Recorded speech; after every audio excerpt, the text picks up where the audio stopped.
माता दी आप सभी को। कैसे हैं आप सभी? आशा करता हूँ आप सभी अच्छे होंगे, स्वस्थ होंगे। आज मैं आपको ये बताऊंगा कि दुर्गा चालीसा का पाठ करने से आपको कौन कौन सी शक्तियाँ प्राप्त होती है और दुर्गा चालीसा को आप कैसे सिद्ध कर सकते हैं। और अगर आप नियमित रूप से प्रतिदिन दुर्गा चालीसा का एक पाठ रोज करते हैं तो आपको क्या प्राप्त होता है, क्या मिलता है, माँ दुर्गा आपको क्या प्रदान करती हैं।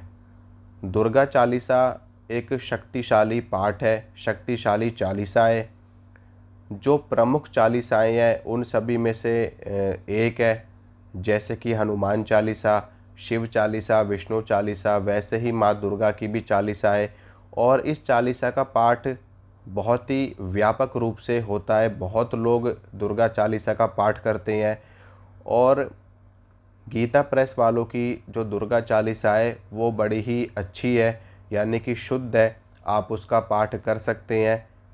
बाकी जो चालीसा मार्केट में मिल रही है, मैं तो आपसे यही कहूँगा कि बहुत सोच समझ करके ही आप उन चालीसाओं का पाठ कीजिए, क्योंकि उसमें अशुद्धि हो सकती है। कहीं पर प्रिंटिंग प्रेस के द्वारा अशुद्धियाँ आ सकती हैं, या फिर कई लोगों ने अपने हिसाब से भी दुर्गा चालीसा की रचना कर रखी है।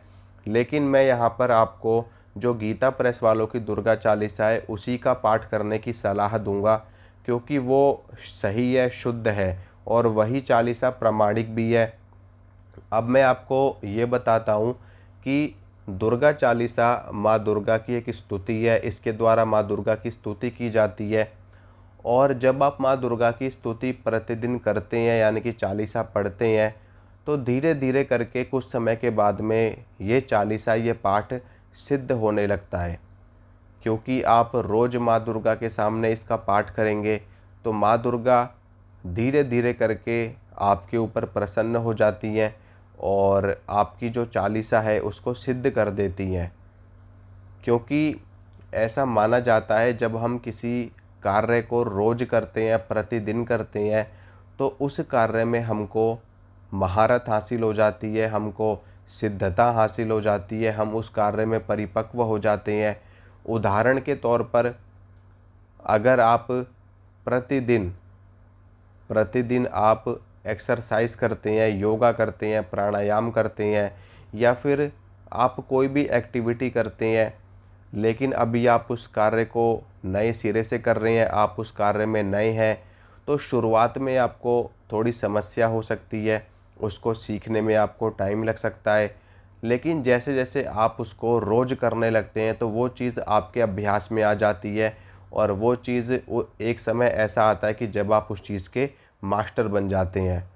तो इसी प्रकार से अध्यात्म भी है, इसी प्रकार से ध्यान है, पूजा है, पाठ है, साधना है। जब आप रोज़ दुर्गा चालीसा या फिर कोई अन्य पाठ करते रहते हैं तो वो पाठ सिद्ध हो जाता है लगातार पाठ करने की वजह से।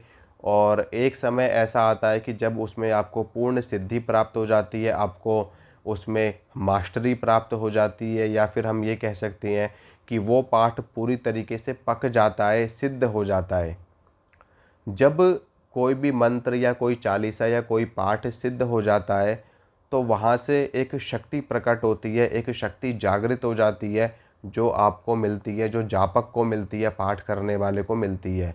वो शक्ति, अगर आप देवी के भक्त हैं तो देवी की होगी, अगर आप और किसी देवता के भक्त हैं तो उनकी शक्ति आपको प्राप्त होगी।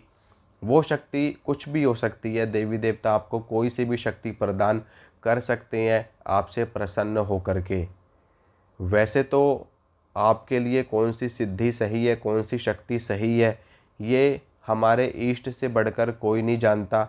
और इसीलिए हमारे इष्ट हमको वही शक्ति प्रदान करते हैं जिसको हम संभालने में सक्षम होते हैं, या जिसके हम लायक होते हैं, या जिसका हम इस्तेमाल करके अपना कल्याण कर सकते हैं और साथ में समाज का भी कल्याण कर सकते हैं।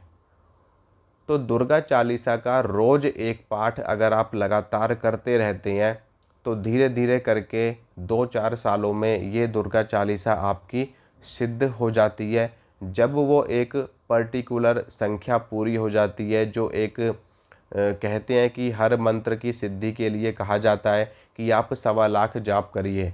तो इसी प्रकार से चालीसा भी होती है, स्तोत्र भी होती है, इनकी भी एक संख्या निश्चित की गई है। जैसे कि किसी की 11,000 की गई है, किसी की 21,000 की गई है, और इसमें कोई कोई पाठ तो 1,008 पाठ करने पर ही सिद्ध हो जाते हैं।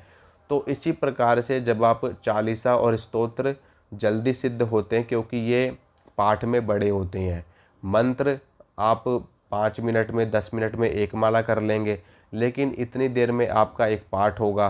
तो इसी प्रकार से जो पाठों को सिद्ध करने की जो संख्या बताई गई है वो कम बताई गई है। यानी कि आपका ये 1,000 2,000 भी अगर आप पाठ कर लेंगे तो आपके पाठ सिद्ध हो जाते हैं। तो जब आपका ये दुर्गा चालीसा का पाठ सिद्ध हो जाता है तो माँ दुर्गा आपको कई शक्तियाँ प्रदान कर सकती हैं। जैसे कि किसी भी व्यक्ति के बारे में जानकारी मिल जाना, आपको दिव्य दृष्टि प्राप्त हो सकती है, आपकी कुंडलिनी शक्ति जागृत हो सकती है, आपको दूसरों का मन पढ़ने की शक्ति प्राप्त हो सकती है, दूसरों के संकट काटने की शक्ति आपको प्राप्त हो सकती है, या माता की कोई शक्ति, माता का कोई अंश आपके शरीर में आ सकता है और आपके शरीर पर सवारी आ सकती है, जिसके फलस्वरूप आप धीरे धीरे करके अपनी सेवा को आगे बढ़ाते रहिए, अपनी पूजा को आगे बढ़ाते रहिए, और माता की कृपा भी आपको निरंतर मिलती रहती है। तो इस प्रकार से आप दुर्गा चालीसा को सिद्ध कर सकते हैं। लेकिन अगर आप के पास ज़्यादा समय नहीं है, आप चाहते हैं कि हम थोड़े बहुत ही समय में दुर्गा चालीसा को सिद्ध कर लें, या फिर केवल नवरात्र के पर्व में हम दुर्गा चालीसा को सिद्ध कर लें, तो वो भी संभव है। 9 दिनों के अंदर अंदर आप दुर्गा चालीसा को सिद्ध कर सकते हैं।